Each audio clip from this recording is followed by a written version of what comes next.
Prateek, it's a pleasure to have you here today. Welcome to our GRI Warehousing and Logistics. I will start asking you to introduce yourself and explain a bit more about Avendus Capital, please. Avendus is the largest investment bank in India. We are one of the most active bank in India for private capital. We have been kind of around for the last 25 years. I'm responsible for handling transactions, investment banking transactions in real assets and infrastructure space for the firm. Avendus has kind of carved a niche for itself when it comes to kind of deals in warehousing and logistics space. We identified the space slightly early. The approach to, I think, deal making from Avendus perspective has always been about very knowledge-led and involved deal making. So for us, sector understanding becomes very critical. We have been, I can proudly say, we have been part of some 17 odd transactions in the industry. Continue to kind of be engaged on that. So pretty excited to be here and kind of having discussion on warehousing and logistics with you. That's great. Is there any current priority that you'd say nowadays when talking about investing in warehousing and logistics? India has generally been 30, 40 years behind developed nations when it comes to kind of formalization of capital, but it's catching up very fast. We are seeing a formalization of economy at a very fast tick. It's happening at two levels if you look at it. I would say three levels, in fact. There is obviously a new built out, which is kind of seeking out high quality assets to be built for the need which needs to be there. It has been also a lot of domestic capital formation which has started happening in India. For a longest period of time, India was strived of local capital in an organized format. Companies had no choice but to kind of rely on, say, bank debts and do an IPO maybe at an earlier stage. And that was also not accessible for most of the developers. So capital was a constraint, but some 20 odd years back, private equity started playing a larger role in India, started having prominence. I think warehousing and logistics started getting organized in India around 10 years back, when we started seeing global large institutional investors started participating in it. That was obviously on the back of a lot of regulatory shifts which were taking place on ground. So India saw GST reforms, India saw growth which started happening with, I would say, larger MNC companies started operating out of India. The government came up with a policy of kind of trying to develop India as a manufacturing hub. All of that has given a lot of impetus to kind of need from a supply side of a high grade, high quality infrastructure. And from a warehousing industry perspective, the overall size of Indian warehousing industry is around close to 2,000 million square feet, if I can say so, but it is all unorganized. So what you count as an organized market as more close to around 10% of it. And that started shifting from 2015 onwards when we started seeing true grade A plus warehouses started taking place. So that shift has now kind of started picking up momentum and building up size. India is kind of building around 40-50 million square feet of grade A warehouses. And we have a dry powder of around close to $4-5 billion, which is to be invested in the sector. So it's an exciting time. So I think what we are seeing right now is a very basic investments which are happening on the infrastructure built out, which is basically building out the warehouses. But I would see probably the next phase of growth will also be driven by the fact that it's going to be more modernization of warehouses, maybe multi-layered warehousing, which we have not seen in India till now. So that the potential is immense. The country is getting organized. I see that the growth is everywhere, from resi to warehousing, commercial real estate, data centers, and everything is doing very well in India, especially on the warehousing sector, as you said. Everything looks very promising. Yes. What's your challenge today, if you had to say? What's your biggest risk? Start from the developers' problem, and I think most of the developers will resonate with that. India is a very populous country, right, and fairly distributed. And generally, as I said, that you see that India is kind of developed in three layers. There was a time till like 25 years back, it was mostly very unorganized. 98%, 99% of the economy was fairly unorganized and distributed. Started getting organized in some form and manner when we started seeing institutional capital infusion, which started happening.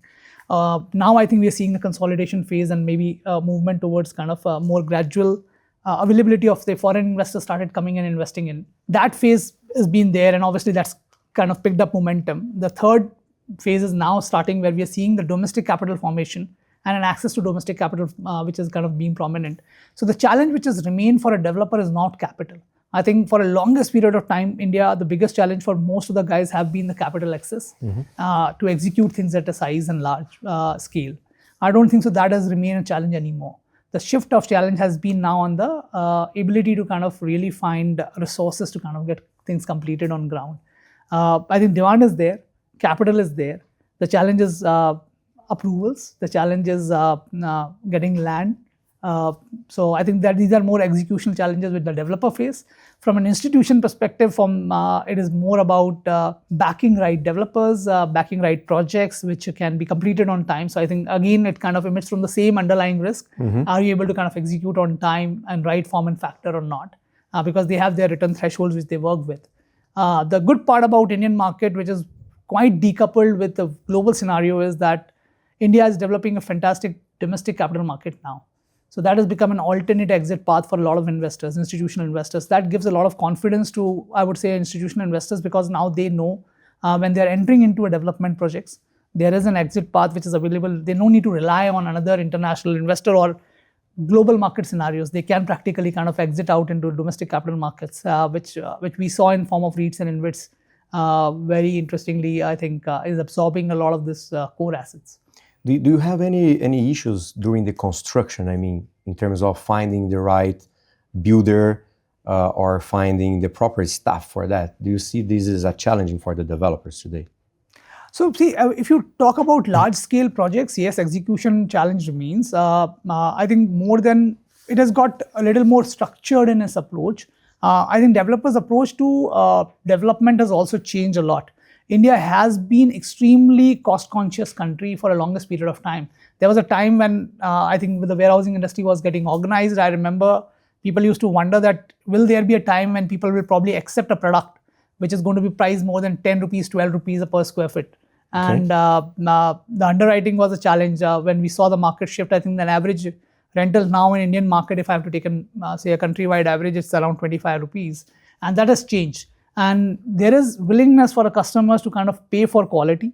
So that shift has taken place. So I think acceptance from a market to kind of pay for a quality has changed. So when it comes to kind of building out a quality product, developers are willing to kind of spend. That's not been a challenge. When it comes to talent, I think India is not talent starved. There are obviously, as I said, that we're kind of doing a large scale project, there are going to be some operational challenges, but I would not probably rate it as one of the highest challenge. There's something which come amount with the size and nature of the project, but predominantly I think it's more about approvals, more about land aggregation, because India has a fragmented ownership of land. Yes. So that continues to remain one of the largest challenges when it comes to kind of ability to kind of aggregate, and maybe in some micro markets an oversupply situation emerges. I think these are like from a broader story from an India perspective, given that the demand, India is growing at 6 to 8% year on year. So maybe you have a tail effect of maybe 12, 18 months and you will fill up the vacant places. So the time correction can happen like very fast, that too in 12, 18 months, but which is not a big risk to kind of really worry about. I agree. If we have to talk about technology within the warehousing and logistics sector, what have you seen being already implemented and what are you forecasting to be still coming in the future? So I think one of the things which I says, I think one very encouraging thing which I'm seeing is the development of talent in the local market with institutional investors and developers coming in the market, is they are able to kind of not only bring in capital, they are bringing in a lot of international knowledge and know-how to the local market. So that comes in form of kind of formation. If you have 5 international developers who have teams of say 100 to 150 members, they're bringing in the best know-how practices, global practices to India. You're creating a talent pool of 750 people. If I'm talking about say 5 developers, 150 people each, you're practically kind of developing a talent pool of 750 people who probably are now operating and building up an experience of say 5, 7, 10 years of operating in a well-governed environment with global standards. And they are now obviously kind of getting reflected in the overall industry standards. So local developers are stepping up, and we can see a sea change in their approach of doing work. And overall industry is benefiting out of it. Prateek, if we have to say send a message to our audience A final message for all of our members and all of our audience globally.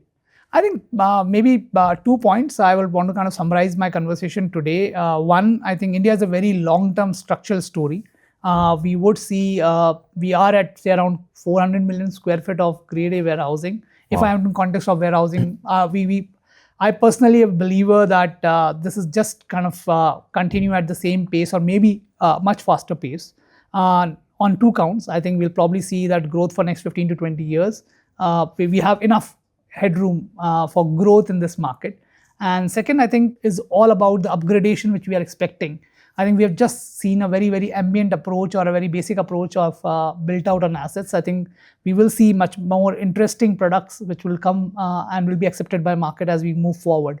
I think India still does not have unorganized cold chain operations, right? I think these are things which we still need to kind of see, which we'll see in next 10, 15, 20 years, which is going to happen. So a lot of potential in this market to kind of play.